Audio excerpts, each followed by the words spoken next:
Hello again. Welcome back. This is the Indie Film Hub podcast. Thank you guys for tuning in for episode 3. If you have any questions or comments, you can email us at hello.indiefilmhub@gmail.com. Today, we're going to talk about screenplay and writing. A lot of you guys are writers out there or just need some place to start, where to find it, how to get started, whatever, all those things. We're going to talk about it. So we brought in a good friend of mine today. She's a little bit farther away, so she couldn't come in person, but please welcome Rachel. Hello. I am Rachel. So go ahead and tell us a little bit like what you do, and because you have a specific title that I haven't heard anybody else tell me, that you are a script doctor as well as a playwright, a screenwriter. Right. So I do just script writing, pilots, features, web shows, all that good stuff. But I also enjoy script doctoring, which is basically just my friends show me their scripts or clients, and I take it apart and see the pacing. I look at the character arcs. I look at the flow and structure and formatting and see how I can doctor it and help it reach its full potential and all that good stuff. So, go into a little bit more detail about that. What is something, so let's say character development. What are some of those kind of notes or things that you're looking for when you're kind of perfecting a script of your own or kind of helping someone else kind of figure out how to develop the character more? So basically, I look at how they're introduced and how that sets the tone for what a character is meant to do in the story. In the case of like John Wick, he's just clearly in the first 5 minutes of the film someone who doesn't want to return to their past line of work. So of course the entire movie should be him getting dragged back into his past line of work. So whatever that first note is, it should set up their entire journey through the film. And I will look at every interaction they have in every scene and see, is it backing up that core motivation? Is it adding to it? Is it stressing that? Or is something getting off on a bit of a tangent? And that's okay if there's some fun fluff moments, but it should still add something to the character that's, contributing to that through line, because you only have the length of a feature to get this out. So every scene and every second should count. So I've never written. I've I shouldn't say that. I've never submitted or fully developed a script idea of any kind, really. Maybe a few sketches here and there, but nothing. So do you encourage everyone to write in the film industry to have that knowledge? Or if it is just a few people, what are some things to kind of get them started? I think a great place to start is just watch the types of shows that you love, see what they have in common, and see if there's anything in the stories that you're trying to tell that kind of matches that. If you like action movies, and if you like writing action, if you're drawn to the kind of cinematography of action scenes, watch those and just passively take notes. Just even if it's something like, that particular Michael Bay scene is really cool. Well, why is it cool? And just kind of look at, is it because of how the camera's moving? Is it because of the catchphrase the hero says? And just start paying attention to the stuff you like. And the more notes you take, the more you'll see trends and the more you'll be like subconsciously learning the stuff you want to write and building those tools. So kind of just basically identifying your preferences, who you are as a writer, and kind of finding your niche and really dialing into how you want to write. Absolutely. I would definitely suggest gravitating towards what you enjoy, or else you're going to be miserable while you're creating. Yeah, you can do that with any kind of role you get into. It's good to play around a bit, like you were saying, but finding your role and even your character's role, just really digging into that. We had talked about that with Ashley a little bit, about finding your spot and then really digging into that spot, but not jumping in too early sometimes. No, yeah, on that point, if you are the action movie person, take a week to explore genres you don't see yourself watching. Pick up some rom-coms, watch some chick flicks, and see if there is something about those you like, and, pick out what that is. And maybe you'll find it's not action movies, it's this type of character having to buddy up and work through a problem. And you'll find some unexpected stuff to add to your toolkit with that. Do you feel like a lot of stories are kind of already, at least the structure of them, are kind of already there? Like if you're going to have this one incident, you can kind of build out who else is involved in the story and what has to happen in the story already, just kind of as a baseline? I definitely think it helps. It's how I prefer to write, to have a key moment or part of the climax that I build out from, or a strong sense of the theme that I build out. Like, you know, in horror movies, if you really want a particular death scene with an axe to the head, now you have to figure out, all right, why does the killer prefer axes? How does this head come into play? It helps you fill in blanks or create the blanks that you get to fill instead of starting from scratch with, okay, horror movie. What now? So I really think picking something you're excited about and branching out from there really helps you, you know, create that core idea that everything has to loop back to, and that makes the whole thing feel a little stronger as you're watching it. I've heard some people say it's like just a bunch of little ideas they kind of string together somehow, and then they craft it from there, and then the story starts telling itself almost. Is that kind of the same thing for you? It's similar.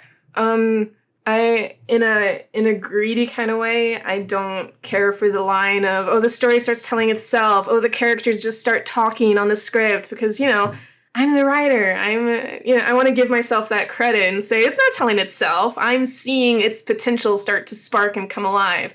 And my imagination is seeing where these scattered little ideas are starting to come together. So I think the writers deserve a little more credit. It's just that our creativity is so enlightened that it starts, you know, informing us really powerfully and quickly and coming together in that beautiful way. Because, you know, the page isn't alive. It can't write. We're doing that. But there is a little snowball effect on some stages. Oh, yeah.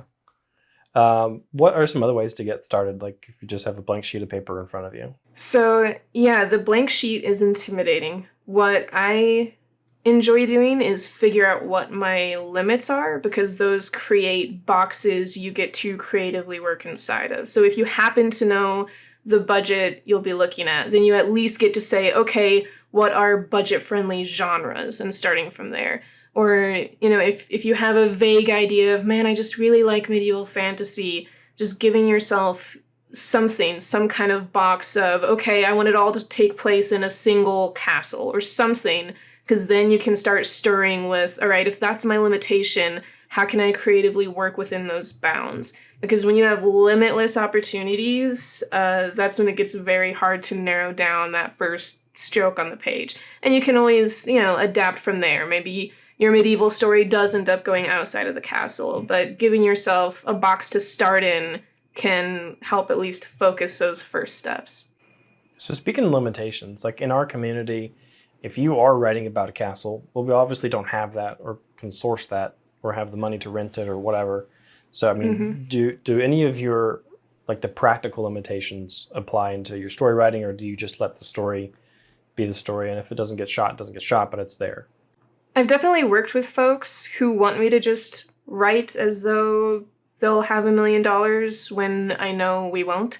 I like thinking about that as I write, because again, I think that limitation helps me creatively to say, okay, we don't have a castle, but we can find some stone walls that don't have any modern accessories attached to them. So how can I focus this story on just a wall? What kind of Castle of the Guard arc can I have where the whole thing just exists from two guys patrolling that meet at this wall we have access to?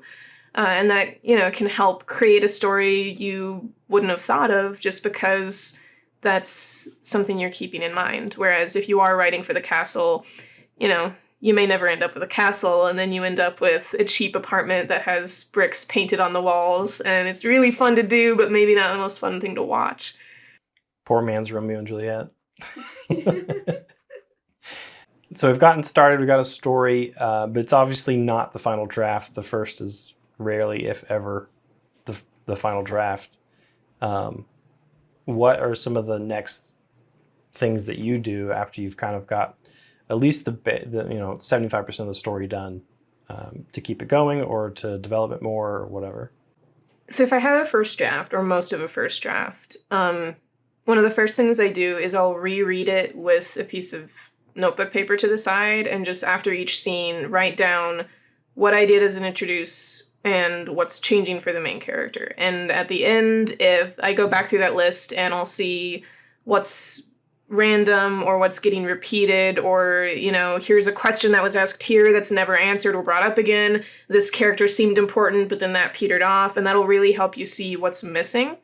After that, it really, really helps to just by yourself read the script out loud, because dialogue-wise, that really helps you find the weird things that sounded great on paper, but it's not what anyone actually says, and your actors will thank you for it later. And after that, find a friend and beg them to read it for you so that they can say, yeah, I can tell you've looked at it twice, but here's all the things you missed. And that really helps to, even if you don't take all their advice, it really helps you understand what other people are seeing. And whether you agree with that or not, you should at least be aware of what audiences might be picking up on that you weren't expecting. Do you feel like there's any truth to the... so I've read Save the Cat, and they have the 15 beats or the 40 scenes or the 90 pages. There's just different types of structure to use. I mean, do you think people should stick to that, or do you, is it a helpful tool or is it not?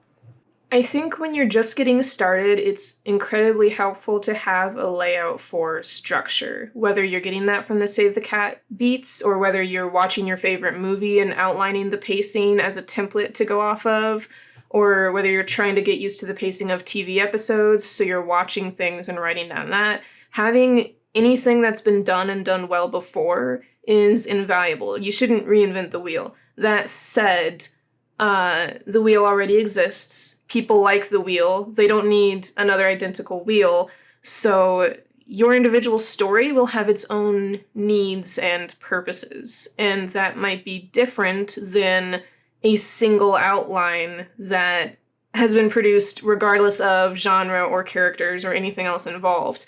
So absolutely use them as building blocks. But it should be evident past the first draft that you're, shifting those blocks to be your own creation. Learn the rules to break the rules. Exactly. Yeah.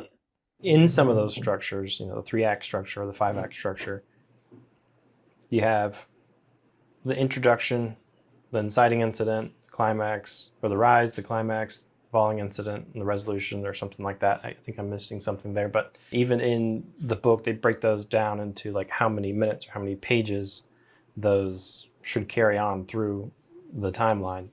But that gets into the pacing side of it. And does that pacing more fall onto the acting side or more into the writing side? It has to come from the writing.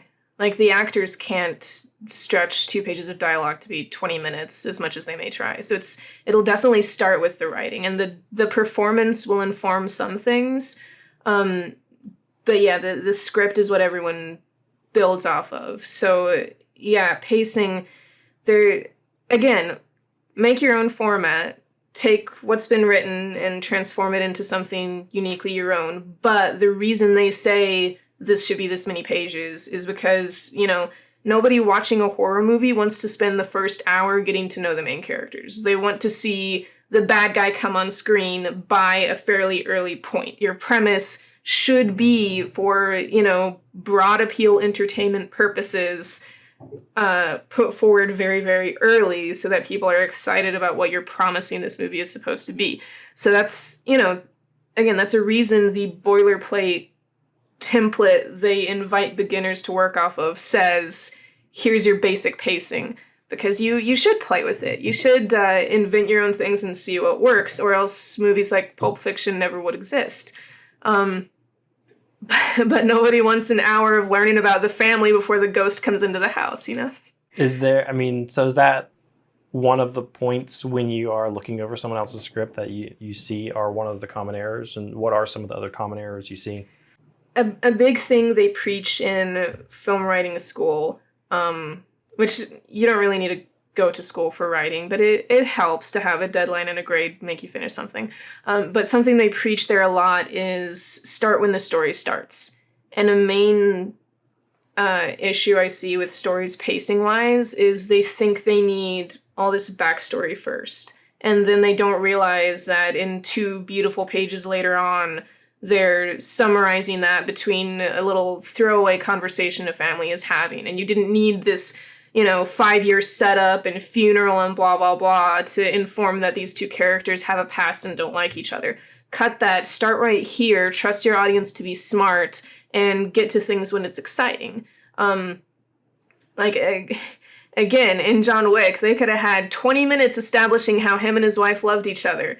And instead, it's just, boom, funeral, moving on. And you really don't need as much as you think you do for people to get attached to your characters. It can happen in a very, very short amount of time. And you should weaponize that and get to the exciting stuff faster, because people bloat the beginnings ceaselessly because you're scared folks won't get emotionally attached to your characters. But they will, I promise. Just make them start doing things and people will get attached. It's okay. I love that. Yeah, in the editing world, they say, like, if you're an editor, it'll make you a better DP or director. Or if you are an actor, it's good to know, like, what camera's doing, or to be a PA, so to cross-train. Is there any cross-training that you think writers should go through, or to have different skill sets? Well, absolutely is the short answer. And I think this is why writers in the industry are trying to, be allowed to be on set more often, is because it's a huge help. It's incredibly valuable to see how things are filmed, because I'll make notes on scripts sometimes just saying, this doesn't have to be one single shot. Like you say in the script, this is one long tracking shot through the living room. And it's like, that's pretty, but it's not important for this scene. That should be the director's call because he knows cameras better than you do. And it's just one of those things where when you see how the actors have to move in front of the camera and how the director makes decisions and how, something assembles around the page of a script, it really helps you understand what you can cut, what you can focus on, what you can tease in a line on a script that the director will pick up on and do something fun with instead of elaborating on it in a paragraph that you don't need. I think a lot of folks get insecure about how something will be portrayed because typically writers, we have this distinct image in our head when we're writing. So we want to say, this independent woman, rebel, punk, she needs to have this kind of eyeliner and this kind of jacket with these sort of studs on it, and say, no, that's somebody else's job. That's wardrobe. They've got this. Just say she walks in the room and she's the most punk thing you've ever seen. It's a short, snappy sentence. Everyone gets the picture. And when you get to be on set and see wardrobe making those decisions, you can understand more that you can trust the rest of the crew and do that. Is it hard to hand over the script to other people to let them interpret it as they will? Incredibly. Because things are going to change. You absolutely know things will change. They'll read something you wrote and have a different idea in their head, or the actor will see an exchange of dialogue and will, come up with a completely different reason the character is saying those things than what you've tried to write down and make clear. And I think that just comes down to clarity and trying to set up your scenes to where the subtext and the intention is just, it's still subtext, but you have to let the writer and director see, hey, here's the subtext. It's not an argument. It's this insecurity they're talking about and that kind of thing. And if you can put that on the page, that just helps you have a little bit more of your intention get through the stages of production and get through to the camera. But if you just write down an argument and hope that people understand, then I would be a little more scared that the final thing comes out like you want. But yeah, it's a trust exercise. And hopefully you either trust your crew or they gave you enough money that you don't need trust and you can just sleep happily knowing that they'll tear apart your baby, but it's okay. So it depends on what your intention is for the story, but it's absolutely, scary giving that baton pass and hoping for the best. It sounds like a lot of the writing is saying as much as you can in the most concise way and trying to get that point across, but not overshare. Mm-hmm. I'll see paragraphs on a paper, and my professors always said, keep the page as white as possible while saying as much as you can. Because if you have a dense paragraph talking about the punk's backstory and, things that aren't on the screen, I'll see a lot of times folks try and say, yeah, her bedroom is like this because she's an art student and blah, blah, blah. And it's like, that's the only thing that should be in a script is what is happening or what the actor is saying. We shouldn't be getting backstory to inform a director of something. That needs to be in the writing and in what the camera's doing and in what the scene actually looks like. But I shouldn't be learning about her bachelor's degree in art that she lost because of one semester or something when that's not something being told. And it's I think another part of that insecurity about passing on the script, where you really want them to know what's in your head, and you're scared that the concise thing of just describing a character as, jaded because of years of failure, you're scared that that won't come across. But that's a confidence thing. You need to believe in the strength of your words and believe in yourself when you're writing them. Writers are very internally visual. Yeah. But do you have to put things externally as well to just keep things in order? You said you take notes on the side. Do you draw pictures? Do you kind of build characters in that way as well, visually, or your story visually, or scenes, anything like that? I personally try to condense everything I can to just words, because the more I start cementing a visual idea, the more, I'll feel like it needs to be important enough to put down on the paper for wardrobe or whoever else to see.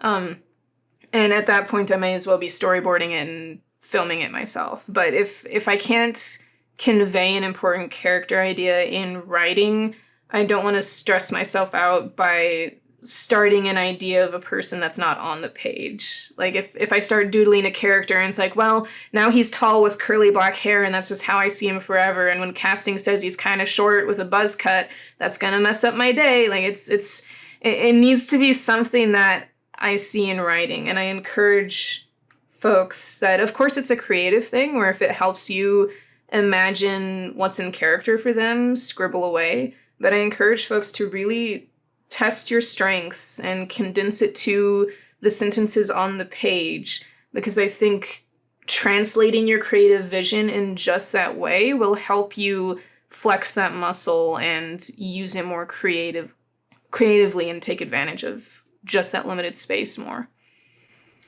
What are some of the questions you ask yourself when developing your stories? And then the second question after that, what are some of the tools you use to create your stories? The main question I try and ask is why I'm telling this story. Why is it important? Why is my voice with this storyline important? Does it have a message I care about? Is it just for fun? Because that's fine if I'm just trying to create a fun story. But knowing my purpose going in is going to help inform a lot of other things. Because if it is just, because I've never written a mystery and now I want to write a mystery, then that says this should have way more research because it's something new.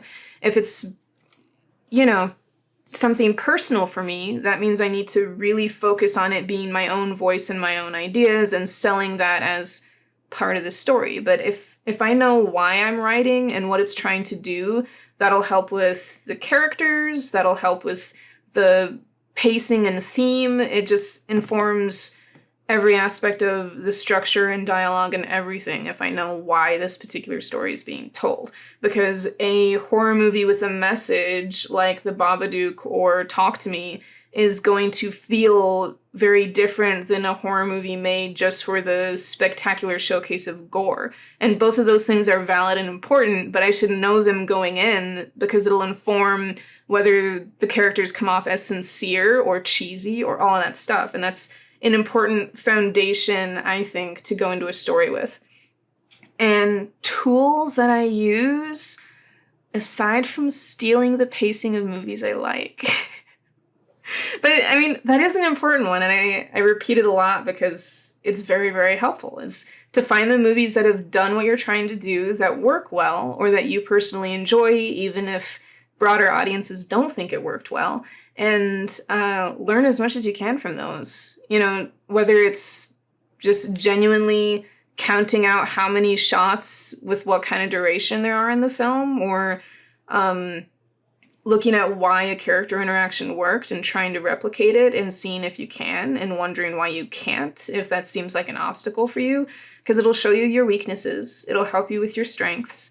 It'll help you create resources to go back to if you're struggling. Like I have, a handful of movies where if I'm struggling to start a script, I know that I loved how they kicked things off, and I can go rewatch them and say, okay, here's some ideas I can pull from. Don't rip it off completely, but don't reinvent the wheel. See why it spins so well and see if you can adapt that and do something unique with it that'll be your voice. But I genuinely think that artists inspire each other, and you should go to the people you admire or the people in your film family that you get motivated around and sap up as much of that energy as you can instead of creating it from scratch. With that comment, do you people watch a lot? Do you kind of just observe what they're doing all the time? I think that's why I'm an introvert. I think I didn't realize I was a writer as soon as I should have. Because I would just, catch myself accidentally staring at someone, and I eavesdrop so much, just hearing conversations. I have a notebook written down where somebody said something unique, and I was just like, I've never heard somebody use that turn of phrase before, and I've put those in scripts before, because, they said something interesting. I wrote it down. Months or years later, it came up, and I was like, yeah, I have an ominous saying that I don't think's been used before. My aunt said that weird thing once, and I take it from my book, and real life is organic, and real life is real. So if you stick that in your script, it'll make it feel more organic and real. How important is it to finish something as opposed to moving on to a new idea? Oh, that's very subjective. I definitely scrap things a lot if I can tell it's not working, and if I just don't have a purpose for it that's so important that I think it needs to be done.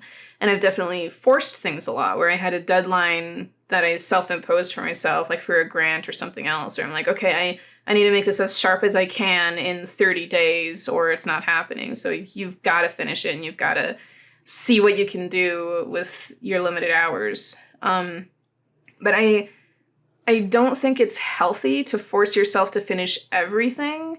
Even if you're watching a movie, I've heard some people say that, every movie for its creative merit deserves to be finished and experienced in the full.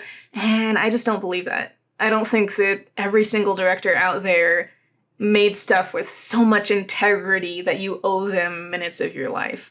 And I think the same thing is true of your personal projects. I think if you hit a point where it's miserable, you're not benefiting from it creatively or intellectually from the learning process, and you could be using that time more valuably on other things, then it's a sunk cost fallacy, and you're just finishing it because you already started it. And I don't think that's a good enough reason. You're done with the conversation. You're just trying to get out of there. Yeah. Yeah, you don't want to be that last person at the party sticking around just because you're not sure when you should go. Obviously, it's a conversation in all platforms across various different fields. AI, so just being able to write. Even as a starting point, people have used ChatGPT to kind of write a starting point story to get them creatively going. What are your thoughts? Like, what do you think is going to be the future of writing, or also, or the death of writing? Well, in just recent news, there's a lot of people suspecting that the new Disney movie Wish was written, or at least drafted in AI, because popular opinions call it rather generic and a little uneventful.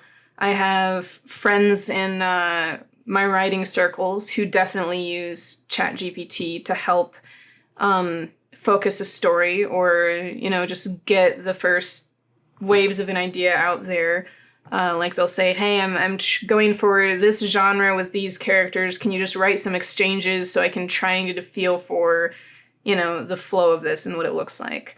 And I've been to some festivals recently that had some panels on AI where they showed how you can put together pitch decks super quick. All you have to do is punch in a few things and it'll spit it out. And all you have to do is look at it and make sure, you add your human element. I'm really, really nervous for how people are going to become dependent on it, and people are going to use that as their kicking off point instead of, taking from their original inspirations. I know friends and myself personally have lost a lot of work because it's super great at writing log lines, which used to be a skill set, and now it's a few seconds of typing something in a chatbot. But, some of my film friends who are broke use that to great success. They can't pay for someone to make a professional summary for them, so they throw it in the machine. They get something that they can put in their festival entries.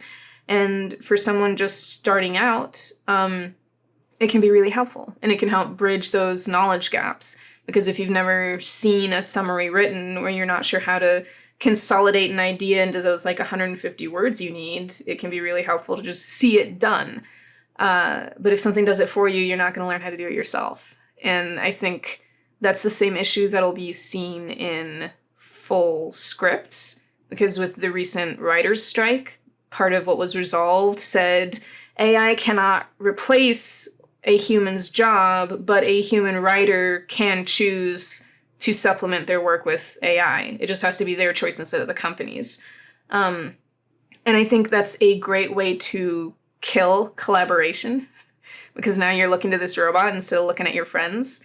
And instead of getting feedback from other people, you're getting feedback from the chat and saying, hey, can you tell me with this character description anything that sounds cliche? Or can you make this description of my pirate sound more, jaded or 20th century? Or you just throw whatever adjectives you want and you get however many samples back that you could ask for, and you're not bothering your friends, you're not taking up their time. I think that creates a bit of a sinkhole where you're spending time learning how to add specific adjectives to this chat function instead of learning how to create the outputs for yourself. And sure, as a human, you can say, okay, these 2 out of 10 results I got are more interesting. Let me latch onto those and build them. And I know it saves a lot of people a lot of time. I hesitate when I see how much some of my writing friends are relying on it and how big a part of their toolkit it's becoming, instead of looking at interesting movies from the past, and instead of looking at books, and instead of that thing. Because, you already have so many audiences getting bored of all the trends they see, and something only has to be this unique for the internet to blow up about it and be so excited. And you look at movies from 20 years ago and the just insanity their writers were cooking up, and it's not happening as much.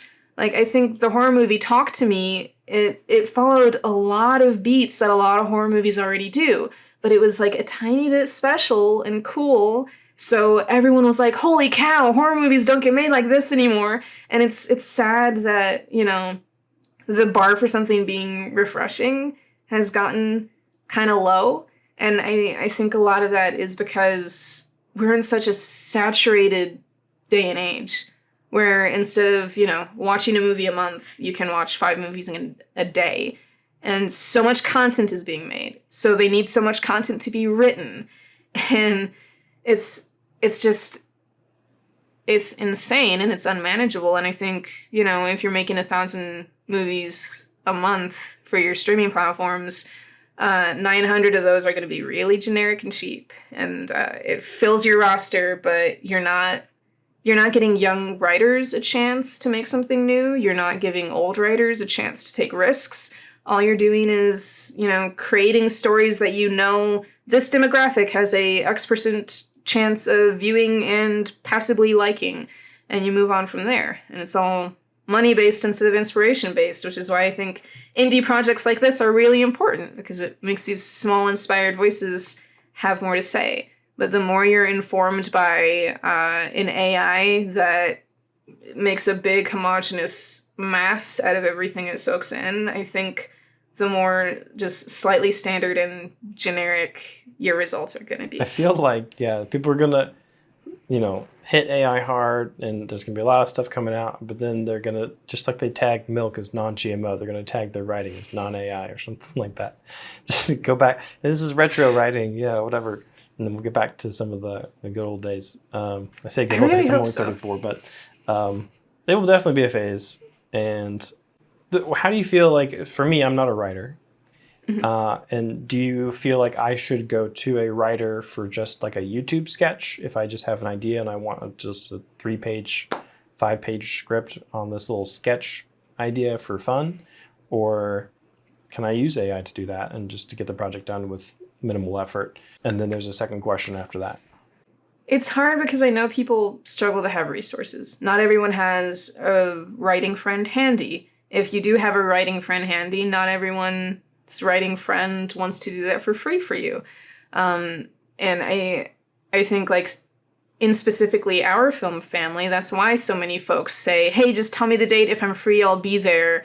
Because, you know, they want the work and they don't want to lose an opportunity because you find some cheaper, more standard way to do something. But I know there's some indie developers who use AI because they lack the resources and it's what's there and it's free. And I don't want to punish anybody or for them to be left behind because they don't have the financial ability to, you know, enlist professional writing help. I think it's a part of teaching yourself. If you're not a writer and you want to make your 3-page YouTube skit, I would really challenge you to take the AI results and find a way to twist them and make them unique. And then Google up how to put that in script writing format because it's right there, you know, it's just a search away. And now you're learning how to do it instead of being dependent on those AI results. So I think as long as it's a tool to inform your own growth, go for it. But if you're just supplementing and replacing something that you don't plan on ever filling in yourself, that's where I'm like, just why not find your friends? So many people just want to do work and make something cool. Just find them. Yeah. So would you say it's not the tool, it's how it's used? Absolutely. Yeah. And the second part of that question is, and you had mentioned this before, of not being, you know, if you're using AI, you're not necessarily reaching out to your community. How important is community in writing and, you know, being able to share your script or to work with other filmmaker people to develop the story, etc.? I feel like there's this myth about like renting a cabin and writing the great American novel.